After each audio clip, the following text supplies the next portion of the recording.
Everyone, this is Akhilesh Kumar PGT-English, Tengavalley. I hope you all will be fine. Before going through the second part of The Sound of Music, please look at these two images. When we see two images, what we find? Dear students, do you remember who is in the first image and what he is doing? And also in the second image, what she is doing? Dear friends, in the first image, this is Amjad Ali Khan, a great Indian instrumental musician. In the second image, this is Sulakshmi. She is also a great Indian musician. Dear friends, in the first part, we did the life, the struggle of Evelyn Glenning, who was a Scottish girl. Now in the second part of the topic, The Sound of Music, we will deal with one of the great Indian musicians, that is Ustad Bismillah Khan. Okay. This is Ustad Bismillah Khan, about whom today we will deal with. Now we have a video of his performance, so have a look of this and enjoy, watch, and feel the music and the sound of this instrument.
friends, I hope you enjoyed the Sahnai of Ustad Bismillah Khan, about whom today we are going to deal with.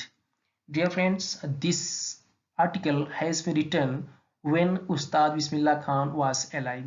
This article tells how he achieved his greatness as one of the great Indian musicians. It's clear? Now let's start the second part of the sound of music, that is the Sahnai of Bismillah Khan. Dear friends, in this part you will see the development of this instrument Sahnai and how it became popular and how Ustad Bismillah Khan made it so popular in India. Okay, now let's begin. Emperor Aurangzeb banned the playing of musical instrument called pungi in the royal residence, for it had a shrill, unpleasant sound. Pungi became the generic name for reeded noisemakers who had thought that it would one day be revived. A barber of a family of professional musicians who had access to the royal palace decided to improve the tonal quality of the pungi. He chose a pipe with a natural hollow stem that was longer and broader than the pungi, and made 7 holes on the body of the pipe. When he played on it, closing and opening some of these holes, soft and melodious sounds were. Dear friends, earlier there was a pungi in the court in the royal residence of Aurangzeb, but Emperor Aurangzeb banned the playing of musical instrument that was called that time pungi. Okay, now this pungi later on became to known as Sahnai. What was there? What was the reason why this was banned in the royal court, in the royal residence of Aurangzeb? Because in that pungi there was a shrill and unpleasant sound. Shrill means that is not pleasant to ears. That's why it was banned there. Pungi became the generic name of reeded noisemakers, and after that, this pungi was known as noisemakers, unpleasant sound producers.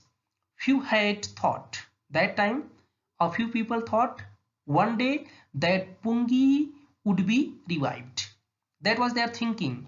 A barber of a family of professional musicians who had access to the royal place, he decided to improve the tonal quality of the pungi. He decided to change the sound of pungi. That's why he chose a pipe with a natural hollow stem that was longer and broader than the pungi. And after that barber decided to change the tonal quality of that pungi. That's why he chose a pipe with a natural hollow stem, stem of plants. Okay, that was longer and broader than the pungi, and made 7 holes on the body of the pipe. And then what he did? He took that stem of reeded of some particular plant, and then he made 7 holes on the body of that pipe. Whatever stem he had chosen, he made 7 holes on the part of the body of that pipe. When he played on it, and when first time he played on that, closing and opening some of these holes like flute, basuri, like basuri, when we do that in this image you can see here. So in this instrument there are holes, and we close and open. And now see here what Bismillah Khan is doing. This is also like here. Okay, there are some holes. Okay, and then there was soft and melodious sounds emerged. It's clear?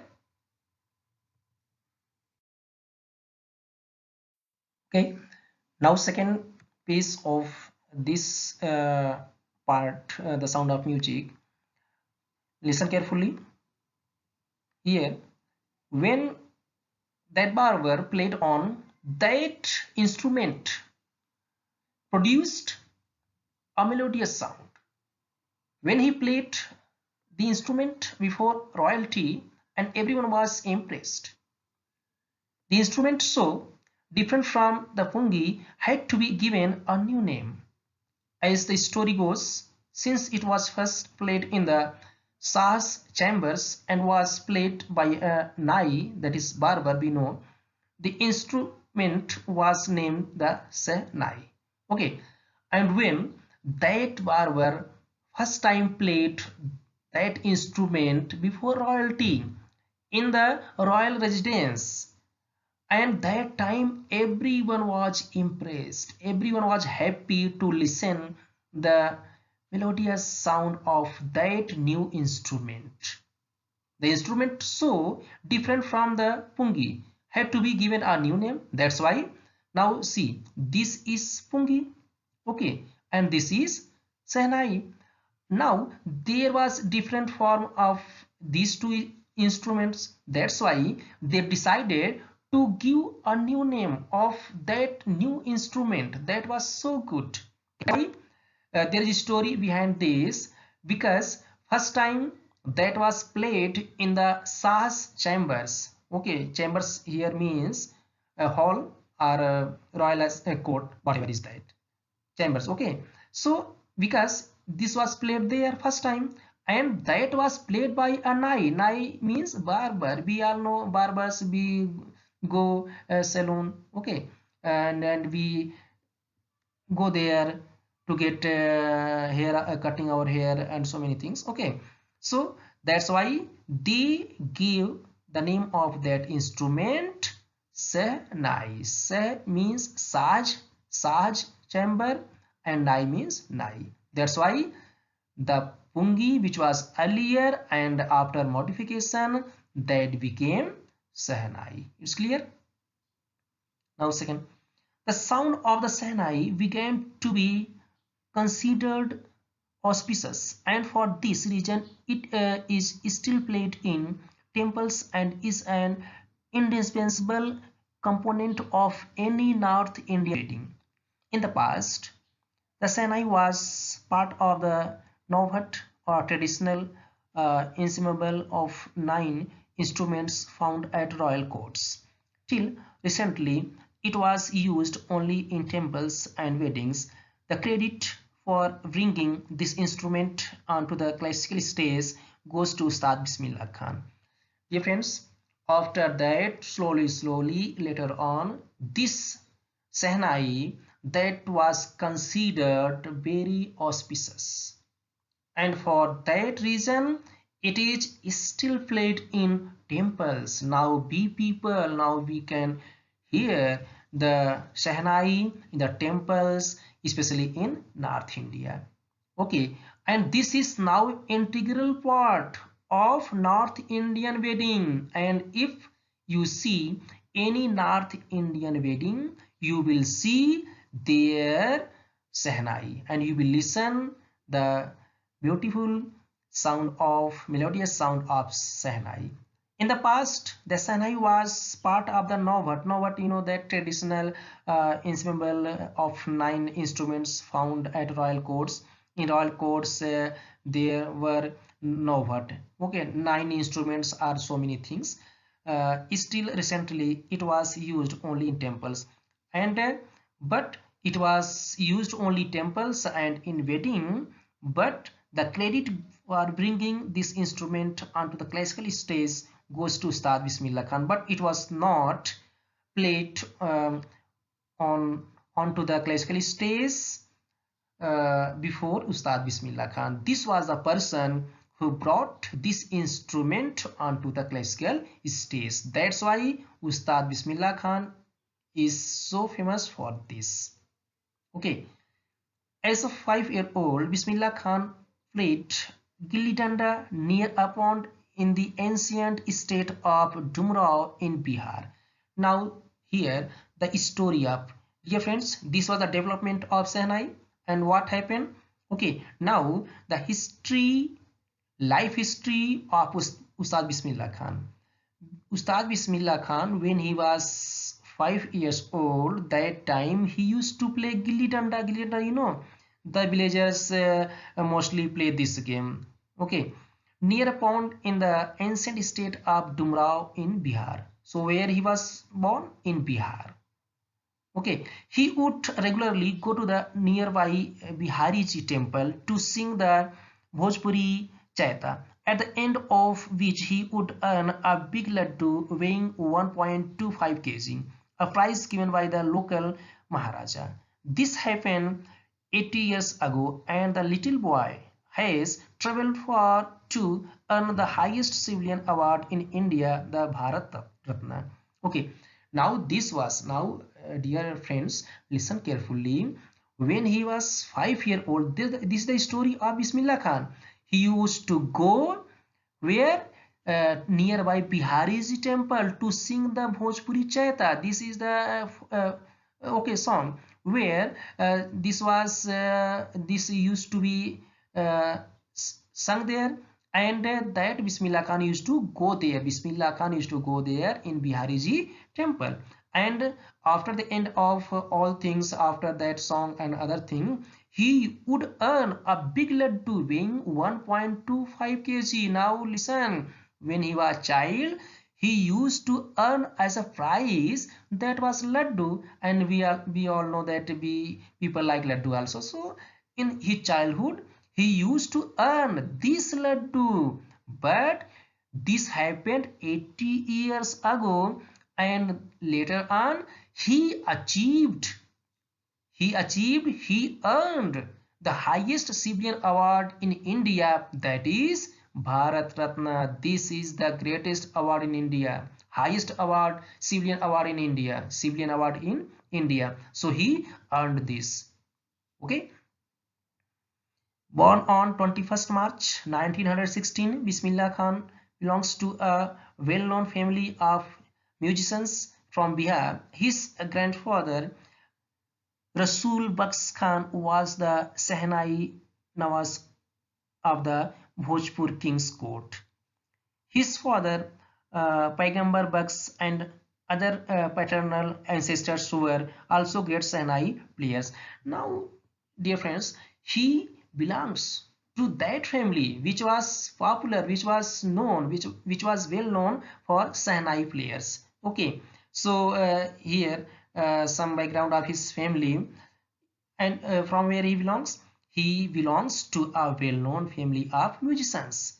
His grandfather Rasul Baks Khan, who was he? He was grandfather of Bismillah Khan, was the Sehnai Nawaz of the Bhojpur King's court. His father Paigambar Baks, he is the father of Ustad Bismillah Khan, and other paternal ancestors who were also great Sehnai players. So this is the family background of Ustad Bismillah Khan.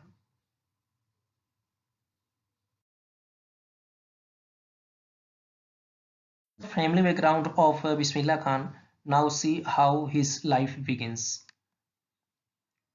The young boy took to music early in life.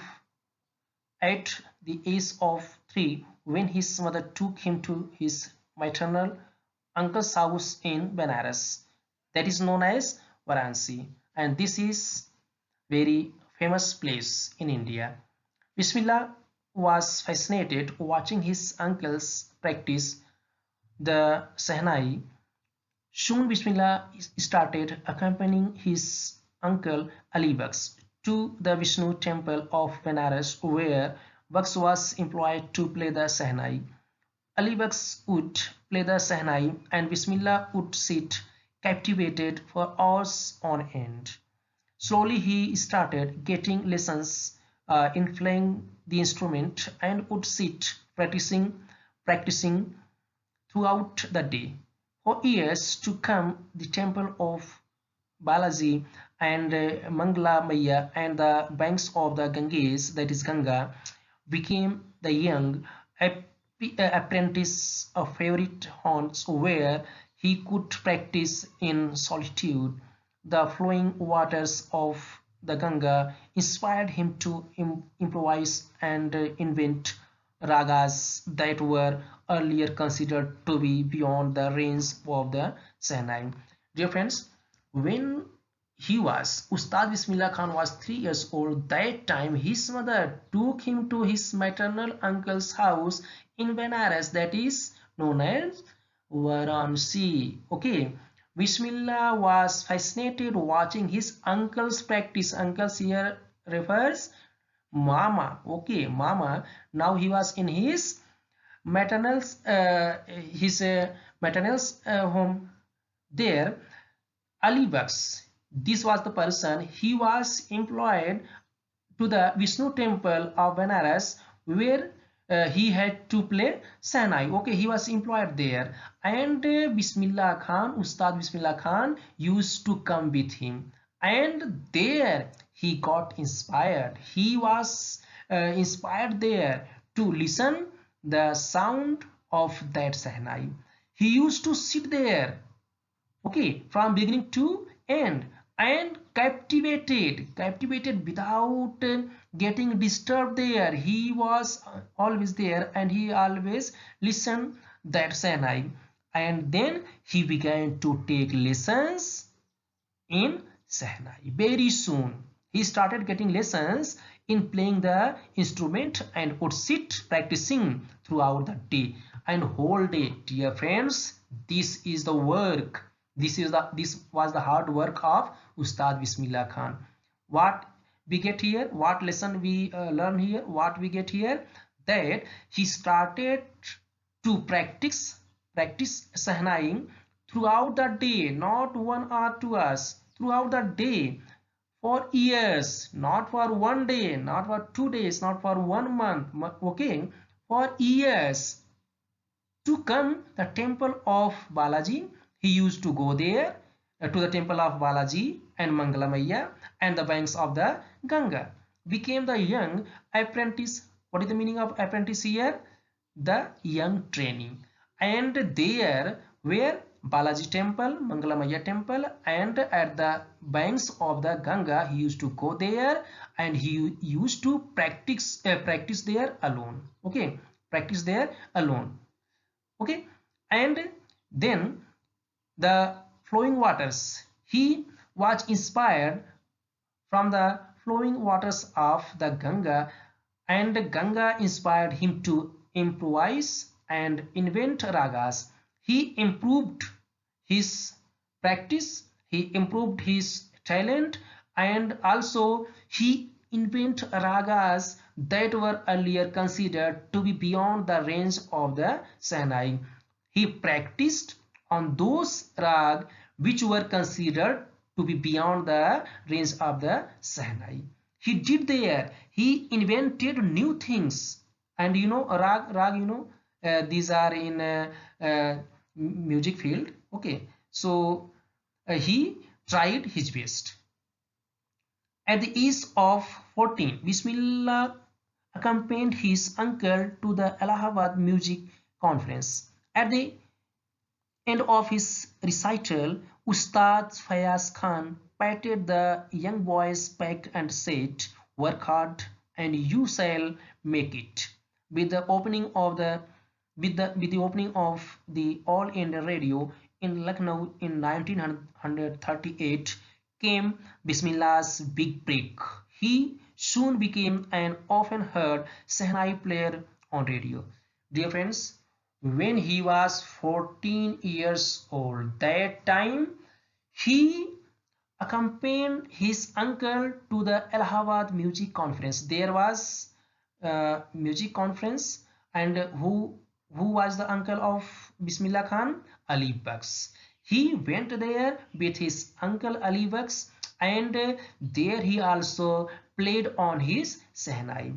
And when after his recital, after his turn, Ustad Fayaz Khan patted, and then there was a famous musician that time, Ustad Fayaz Khan. That person came near to him, and he appreciated him. He patted him. He appreciated him and said, "Work hard and he shall make it." And he can do that. Work hard. He appreciated him. He motivated him. And then in 1938 when uh, All India Radio opened. That time Ustad Bismillah Khan in Lucknow, he got his big break, he got his opportunity, he got his chance, and then from there early in the morning he and his Sahnai was always heard on radio. This was a big break for Ustad Bismillah Khan. Dear friends, this we get when we continuously work hard, when we are sincere, when we focus our target, when we know where we have to go, we can achieve that. So this happened with him. When India gained independence on 15th August 1947, Bismillah Khan became the first Indian to greet the nation with his Sahnai. He poured his heart out into Rag Kaifi from the Red Fort to an audience which included Mahatma Gandhi and Pandit Jawaharlal Nehru, who later gave his famous Triest with Destiny speech. Dear friends, when we got freedom, when India became free on 15th August in 1947, Bismillah Khan was there. He became the first Indian to greet the nation with his Sahnai. He played his Sahnai there, and on that day he poured his heart out into Rag. That time very beautifully he played his Sahnai and everyone was impressed, everyone was captivated that time. The rag was Kaifi. From where he played on his Sahnai, from the Red Fort to an audience which included, and there was Mahatma Gandhi, Pandit Jawaharlal Nehru and so many great leaders of that time. And then Jawaharlal Nehru, he gave his famous speech that was Triest with Destiny. Okay, this was the achievement of Ustad Bismillah Khan. Bismillah Khan has given many memorable performances in India and abroad. His first trip abroad was to Afghanistan, where King Zahir Shah was so taken in by the maestro that he gifted him priceless Persian carpets and other souvenirs. The king of Afghanistan was not the only one to be fascinated with Bismillah Khan's music. Film director Vijay Bhatt was so impressed after hearing Bismillah play at a festival that he named a film. Okay. Now, after that, Bismillah Khan, after 1947, after independence of India, Bismillah Khan was so famous, and he has given many memorable performances both in India and abroad. His first trip abroad was to Afghanistan. When he went there, when he played on his Sahnai, the king Zahir Shah was so impressed, he was so captivated. Okay, taken by in, the meaning is here, attracted or charmed by. He was so attracted, he was so impressed by Sahnai, and then by maestro means that is Ustad, that he gifted him priceless Persian carpets. That's why that king gifted him priceless Persian carpets and other things. Okay, souvenirs means the meaning is things given in memory of place, person or event. Okay, and after that he also gifted him some other memorable things. And then that king was not only impressed, attracted by the music of Bismillah Khan, but there are so many things in India. There is a film director Vijay Bhatt. He was so impressed after hearing Bismillah's playing of Sahnai, and then he named a film. Okay, he named a film after hearing the Sahnai of Ustad Bismillah Khan. Dear friends, film director Vijay Bhatt, when he heard the music of Ustad Bismillah Khan, he named a film after the instrument of Bismillah Khan called Gunj Uthi Senai. This was the name of film. Okay, the film was a hit, and that film was a hit. That was very popular at that time. And one of Bismillah Khan's compositions, Dil Ka Khilona Hai Toot Gaya. This was the composition of Ustad Bismillah Khan. Means to say, he composed a song, and this was also in that movie. Turned out to be a nationwide uh, chartbuster. This was very famous that time. This song was very famous that time. Dil ka khilona hai toot gaya. Despite this, despite this huge success in the satellite world, Bismillah Khan's ventures in film music were limited to two. Okay, Vijay Bhatt's Gunjuti Sahnai and Vikram Srinivas Kannada venture Sahnai Apnanna. Okay, Sahnai Apanna. He was very famous, but after the huge success of that movie, of that song in the world of movie, in the world of film, okay, uh, that was there, and that song was a very chartbuster, that is a record breaker. Okay, but his seen his films were very limited. Okay, only in two films. That first was Vijay Bhatt's Gojuti Senai, and there was another director Vikram Srinivas, a Kannada venture in Kannada movie. The name of that was Sannadhi Apanna. This was the name of movie, Sannadhi Apanna. In two movies, I just can't come to terms with the artificiality and glamour of the film world. What are the reason why his Sahnai and his venture were in only two movies? Because he could not compromise with the glamour of the film world, because there is artificiality, there is artificiality in nature and so many things. That's why he said this, he himself said this. That's why he could not compromise with his classical instrument Sahnai. What was the demand of filmmakers? They wanted to change something. Okay, but he did not want to divert his attention from the classical range of that Sahnai. He says with emphasis, he said this. Okay, when someone asked what the reason only in two movies his Sahnai was presented and so many things, then he said this. Okay, awards and recognition came thick and fast. Bismillah Khan became the first Indian to be invited to perform at the prestigious Lincoln Center Hall in the United States of America. This was first Indian who was welcomed and called where in United States of America to perform. He was the first Indian, and he was invited by United States of America. Where he went there?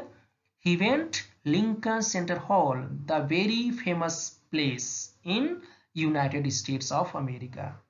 Okay, he also took part in the World Exposition in Montreal, in the Kansas Art Festival, and in the Osaka Trade Fair. So well known did he became internationally that an auditorium in Tehran was named after him, Tahir Mausiki Ustad Bismillah Khan. Okay, he went abroad many times. He was so famous, he was so well known in abroad also, and in Tehran.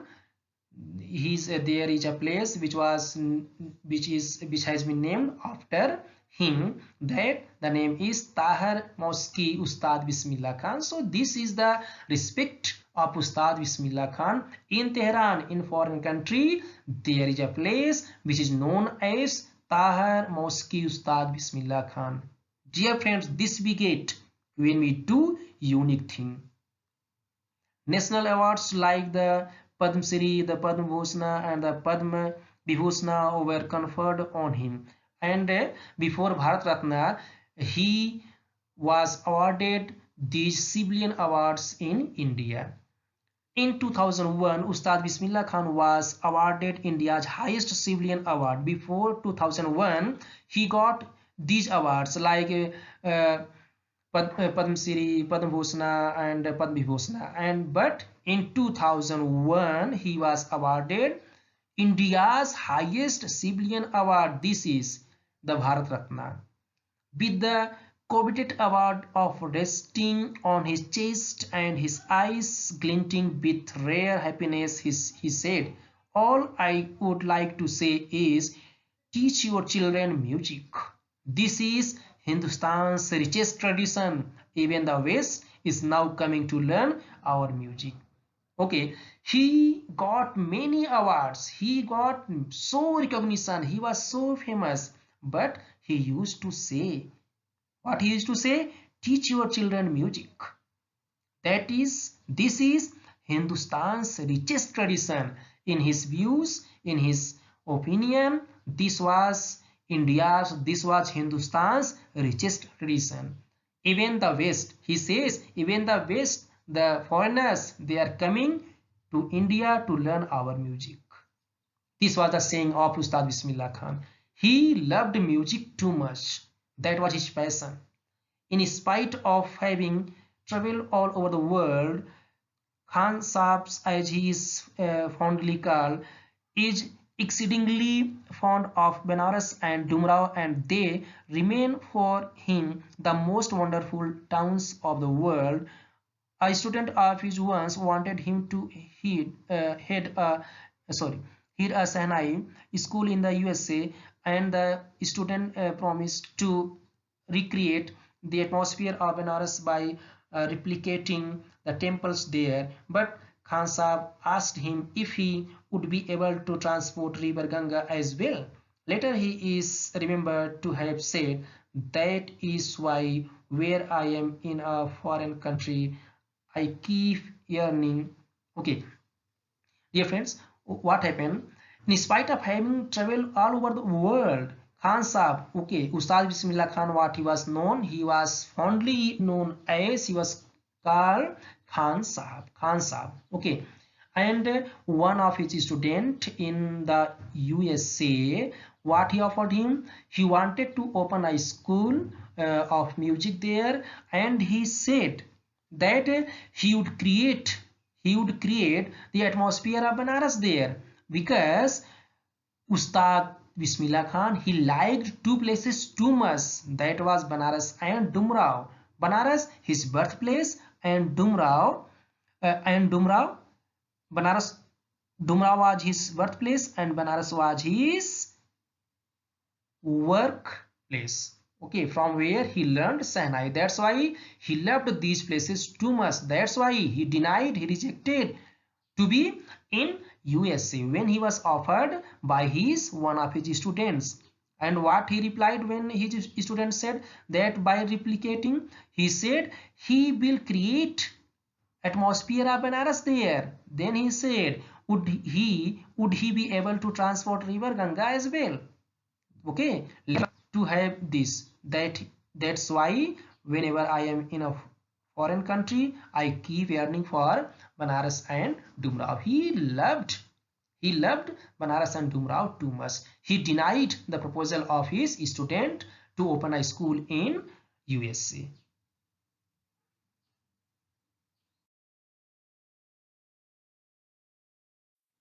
Dear friends, now we know how he loved India, how he loved Banaras. Okay, and once there was Shekhar Gupta, he interviewed him and he asked after independence, what he asked, when partition happened, he asked to Bismillah Khan, when partition happened, didn't you and your family think of moving to Pakistan? He asked this because we know Ustad Bismillah Khan, he was Muslim. That's why he asked when partition happened, then they should have also gone to that Pakistan. Okay, they didn't think of that. Bismillah Khan replied, God forbid me. He said, God, he forbade him not to leave Banaras, not to leave this place, this holy place, Banaras. Never I want. Never. He said, never. I went to Pakistan once. He said, once he went to Pakistan for his performance, and he said he crossed the border just to say I have been uh, to Pakistan. Once he went there, he said, and when he was there in Pakistan for about an hour, he was there for an hour. He said Namaskara to the Pakistanis and